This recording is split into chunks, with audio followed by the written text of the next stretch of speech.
Bonjour les amis, aujourd'hui nous allons parler du mariage. Alors on va se poser la question, qu'est-ce que le mariage? Le mariage est une institution divine. C'est l'union légitime d'un homme et d'une femme. Et oui, l'union d'un homme et d'une femme. Vous savez, l'une des missions d'un couple dans la pensée de Dieu, c'est l'accouplement ou la procréation. Donc, les mariés sont des couples. Couple vient du mot latin copula, qui signifie lien, copulatio, qui signifie union. C'est l'accouplement d'un mâle et d'une femelle.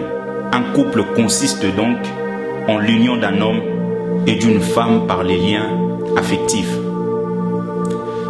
Parlons du fondement à avoir pour un mariage réussi. Le fondement d'un mariage réussi, bien aimé, c'est Dieu.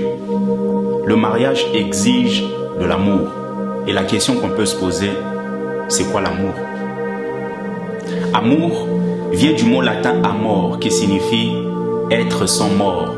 Donc aimer, c'est vouloir que l'autre ne meure pas. Aimer, c'est donner et se donner. Dieu a tant aimé le monde qu'il a donné son Fils. Donc l'amour consiste à donner. On ne se marie pas d'abord pour prendre, on se marie pour donner. Alors, donnons. Aimer, c'est chérir.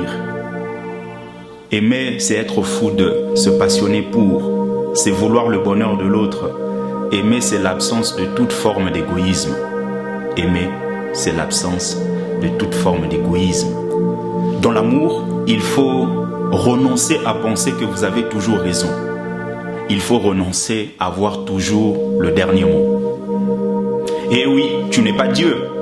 Tu n'as pas toujours raison. Pour la cohésion du couple, il faut renoncer à avoir toujours le dernier mot. Je répète, renoncer à avoir toujours le dernier mot. Genèse chapitre 2, le verset 24, la Bible dit, c'est pourquoi l'homme quittera son père et sa mère et s'attachera à sa femme, ils deviendront une seule chair. Vous comprenez que l'homme doit quitter son père et sa mère, et Dieu parle de quitter avant même que l'homme ait des parents physiques à quitter.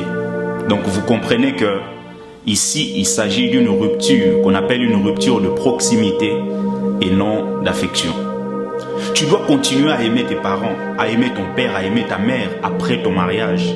Mais évite trop de proximité car il y a un risque d'ingérence. Avec trop de proximité, souvent, la mère de l'homme cherche à gérer le foyer de son fils, une chose à éviter. Psaume 55, le verset 22, dans d'autres versions c'est le verset 23. La Bible dit, remets ton sort à l'Éternel et il te soutiendra. Il ne laissera jamais chanceler le juste.